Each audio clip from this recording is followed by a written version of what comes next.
सियावर रामचंद्र की जय। पवन सुत हनुमान की जय। संत तुलसीदास की जय। बड़े गौरव का दिन है। आज देवोत्थानी एकादशी है। चातुर्मास शयन करने के पश्चात आज ही के दिन भगवान विष्णु जागृत हुए थे और उन्होंने मधुकैटभ का वध किया था। आज बड़ा पावन दिवस है और अयोध्या की परिधि की पंचकोशी परिक्रमा जो अथाह जलराशि जैसे प्रवाहित हो रही है। भगवान राम ने कहा था, जन्म भूमि मम पुरी सुहावन, उत्तर दिशि सरयू वह पावन। ये जो प्रसंग है वो बहुत कम लोग जानते हैं, क्योंकि रामचरितमानस की रचना तुलसी ने विभिन्न उद्देश्यों से की। राम का जन्म भी विभिन्न उद्देश्यों से हुआ है। विप्रधेनु सुरसंत हित लीन मनुज अवतार। भगवान ने जो अवतार धारण किया, विप्र की, धेनु की, मानवता की रक्षा के लिए अवतार लिया और उस विष्णु अवतार की गाथा को भगवान शिव ने रचकर अपने मन में धारण किया और समय पाकर के माता पार्वती को सुनाया। मानसकार तुलसी लिखते हैं कि रचि महेश निज मानस राखा, पाए सुसमय शिवासन भाखा। और इसी तरह अवसर पाकर उन्होंने ये राम की कथा तुलसी को लिखने के लिए प्रेरित किया। तुलसी प्रारंभ करते हैं। प्रारंभ करते समय उनके मन में तमाम सारे प्रश्न उठते हैं और कहते हैं, कवि न हो नहीं चतुर कहावो, मति अनुरूप राम गुण गावो। कवित विवेक एक नहीं मोरे, सत्य कहो लिखी कागज कोरे। ऐसा कहने वाला तुलसी जब रामचरितमानस का प्रणयन करने बैठता है तो वर्ण से प्रारंभ करता है। वर्णानाम अर्थ संज्ञानाम रसानाम छंद सामपि, मंगलानाम च कर्तारो वंदे वाणी विनायको। मंगलाचरण लिखते हैं और आशीर्वादात्मक मंगलाचरण लिखते हैं। हे वाणी और विनायक, हे भगवान शिव और पार्वती, मेरी रचना को निर्विघ्न संपन्न करना। मैं भगवान राम की गाथा को वैसे ही लिखने का प्रयास कर रहा हूं जैसे कोई कागज की नाव से बड़े समुद्र को पार करना चाहता है।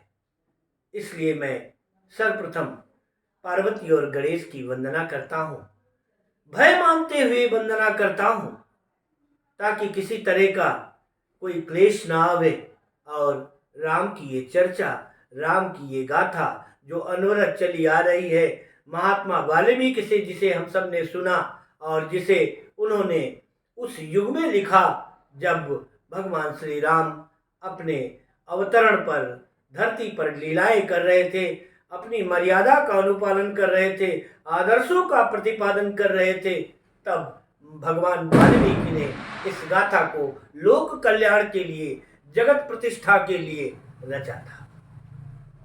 आज मुझे बड़ा हर्ष हो रहा है। आज के इस पुनीत अवसर पर मैं भगवान राम के प्रति, मैं माता सीता के प्रति, भगवान विष्णु के प्रति, माँ लक्ष्मी के प्रति, शालिग्राम और तुलसी के प्रति अपनी श्रद्धा निवेदित करता हूँ, अपनी आस्था निवेदित करता हूँ और उनके चरणों में प्रणाम करते हुए मैं राम काव्य या तुलसी के राम या मेरे तुलसी ऐसे विषय को मैंने अपना उपजीव्य बनाया और राम कथा जो जन जन में व्याप्त है, जनश्रुतियों के माध्यम से चलती चली आ रही है। परम सौभाग्य है कि प्रभु ने अयोध्या में मुझे एक कुटी दी और उसमें रहकर राम के दर्शन करने का निरंतर मुझे सौभाग्य प्राप्त हो रहा है। आप देख रहे होंगे चित्र में मेरे घर पर कनक बिहारी जी विराजमान है।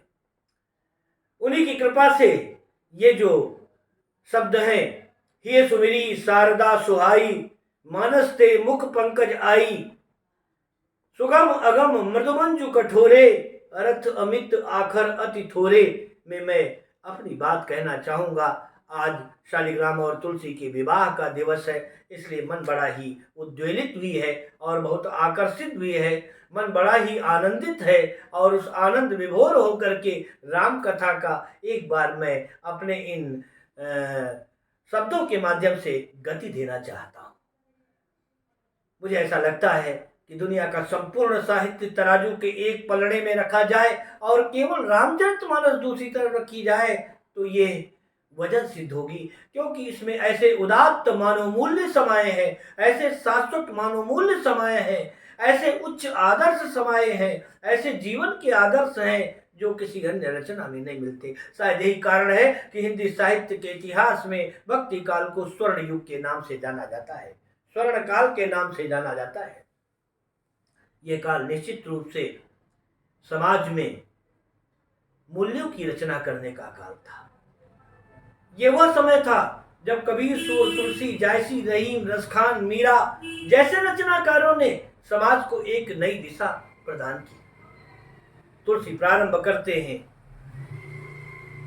वर्णमाला की लघुतम इकाई से, वर्णानाम अर्थ संघानाम रसानाम छंद सामपि, मंगला नाम च कर्तारो वंदे वाणी विनायको।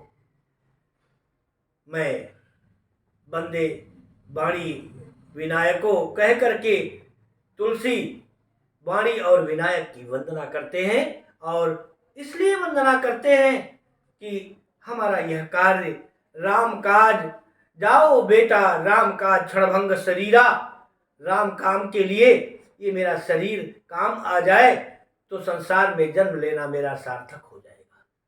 विनय पत्रिका में तुलसी कहते हैं, राम सो बड़ो है कौन मोसो कौन छोटो, राम सो खरो है कौन मोसो कौन खोटो, तू दयालु दीन हो तू दानी हो भिखारी, हो महान पातकी तू पाप पुंजहारी, राम रमनते मना यह सरामा। जो मन में रम जाए वही राम है, जो तन में रम जाए वही राम है और जो स्तमन में रम जाए वही राम है। मन राम है, प्राण राम है, आत्मा राम है, राम ही विश्राम है, राम ही छवि धाम है। ये निरंतर तुलसी का उपजीव्य बनता चला गया और तुलसी ने रामचरितमानस, राम के चरित्र का जो मानसरोवर है उसमें अपने को हंस बना करके अवतरित करते हैं और राम रूपी उस मानसरोवर में नीर क्षीर विवरण का काम करते हैं। भगवान शंकर ने जिस कथा को अपने मन में छिपा कर रखा था, अवसर पाकर तुलसी को बताते हैं और तुलसी उस राम कथा को प्रारंभ करते हैं। और राम कथा को प्रारंभ करते समय सबसे पहले उन्होंने बहुत सुंदर सोपान बाल कांड की रचना की है। बताते चले कि रामचरितमानस में कुल 7 अध्याय हैं। बाल कांड में भगवान श्री राम के बाल चेष्टाओं का सुंदर और सजीव चित्रण किया गया है। अयोध्या कांड में अयोध्या में भगवान के द्वारा की गई लीलाएं और फिर उनके वनगमन के लिए कैकेयी के द्वारा मांगे गए वरदानों का वर्णन है।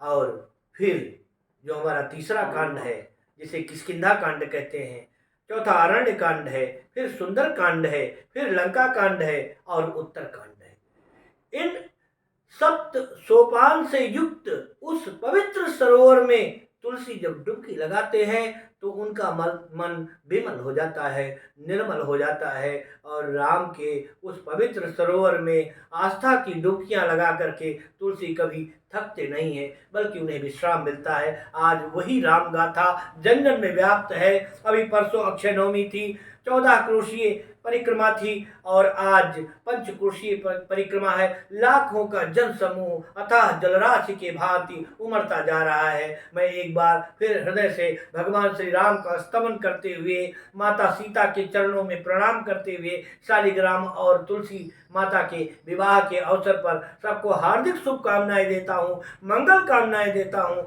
कि भगवान सबको सुमति प्रदान करें, ताकि लोग श्रेष्ठ संस्कारों से जुड़ सके, श्रेष्ठ व्यवहार से जुड़ सके, अपने कर्म से इस जगत को गौरवान्वित कर सके। बोलो राजा रामचंद्र भगवान की जय, श्री जानकी मैया की जय, श्री पुण्य सलिला सरयू मैया की जय, श्री पावन अयोध्या धाम की जय।